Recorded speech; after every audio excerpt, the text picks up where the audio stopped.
Hola a todos y a todas. Bienvenido a este espacio de reflexión en formato de podcast titulado Historia, Pedagogías, Críticas y Aportes desde la Experiencia. Me presento. Mi nombre es Maritza Viveros Torres, estudiante del programa de Maestría en Educación en la Corporación Universitaria Iberoamericana, específicamente desde el curso de Pedagogías Críticas y Decoloniales.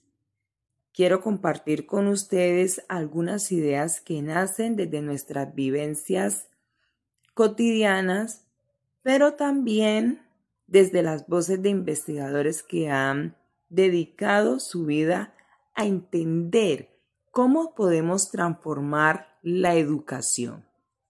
¿Me acompañan?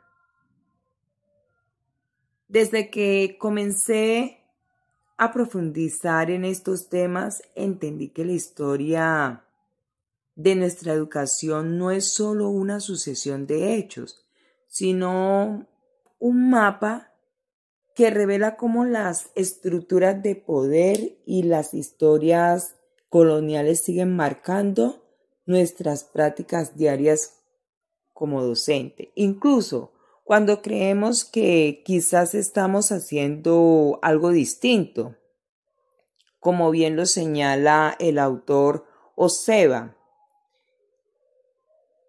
que comprende esas ideas que nos ayudan a ver el presente con otros ojos, cuestionando la desigualdad que aún persiste en Colombia. En mi experiencia personal, muchas veces he visto cómo algunas comunidades, especialmente rurales o indígenas, la escuela aún transmite una idea que el conocimiento oficial y la cultura occidental son los únicos válidos. Eso en muchos casos. El resultado de un legado colonial, como le explica el autor Oseba en sus textos, donde él destaca que las estructuras educativas latinoamericanas han sido diseñadas desde esas perspectivas incluyentes. Recuerdo que algunos años acompañaba a unos docentes en un proceso de observación. Y uno de ellos me decía que cómo podemos hacer que la escuela sea un espacio que respete y valore las formas de conocimientos propias de las comunidades, en lugar de seguir imponiendo solo una visión eurocentrista. Pues ese comentario para mí refleja una comprensión clara de cómo el pasado colonial todavía moldea nuestras pedagogías. Aquí entra un juego de la pedagogía crítica, que como señala el autor Hirous, nos desafía a crear espacios donde los estudiantes puedan entender prácticamente su historia, ¿no? A reflexionar sobre ella.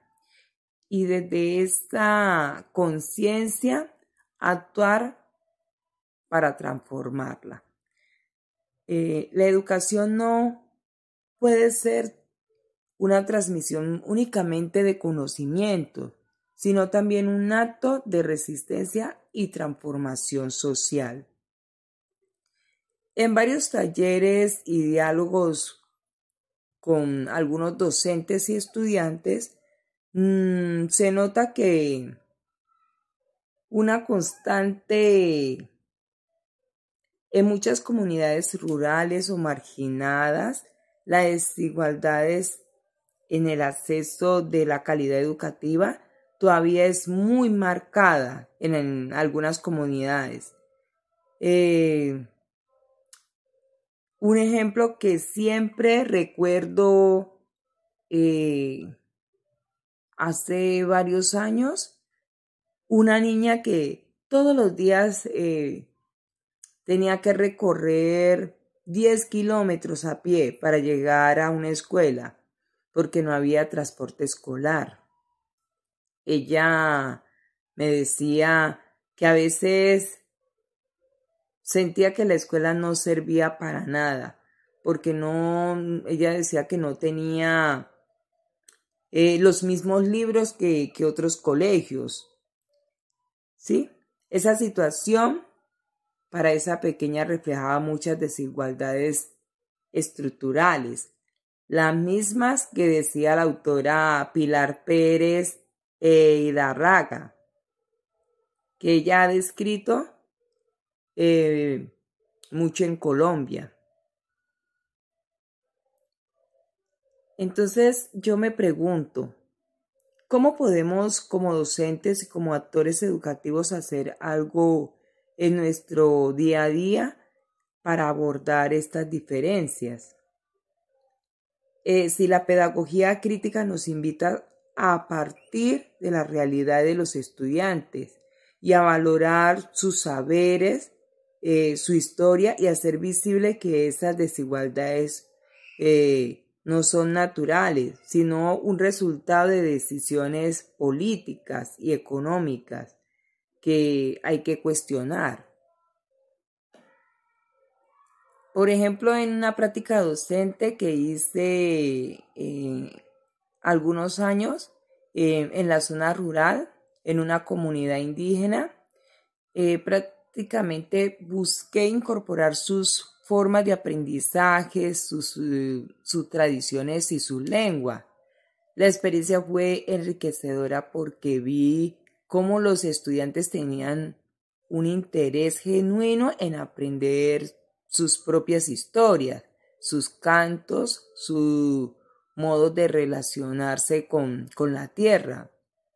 Y eso mismo me hizo pensar en cómo la pedagogía decolonial, cómo nos enseña, como decía algunos autores como Balsesca, Logroño y Triviño, que ellos buscaban descolonizar las prácticas pedagógicas en valor de saberes propios y cuestionando la visión eurocéntrica predominante, ¿no?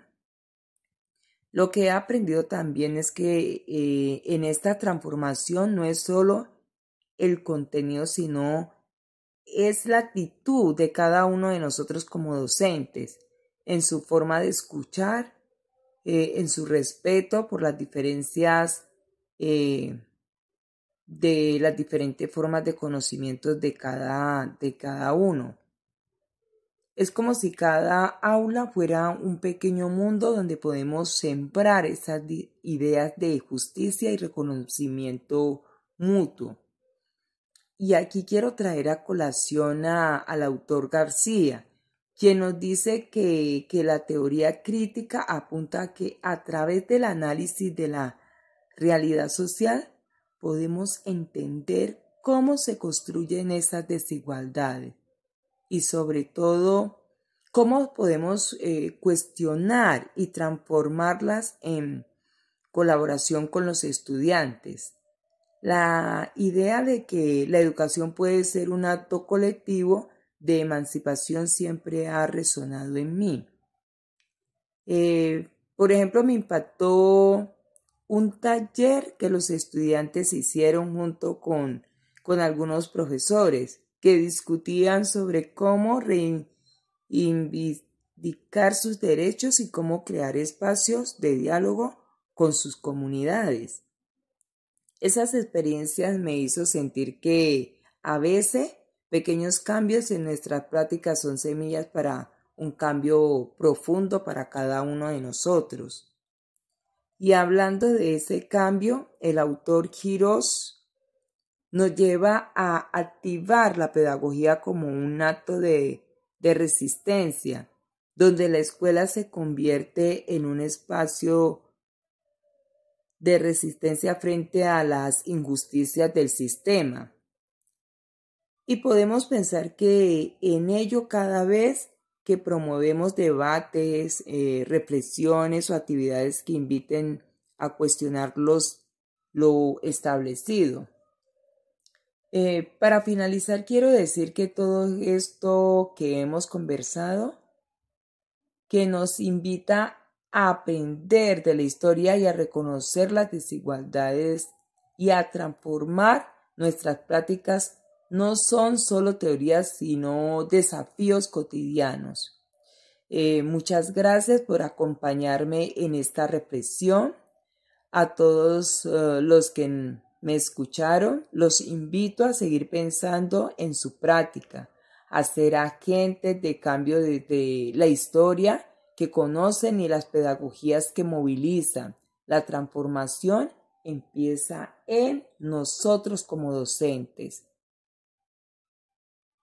Nos vemos en la próxima y recuerden, nuestras acciones pedagógicas pueden cambiar vidas.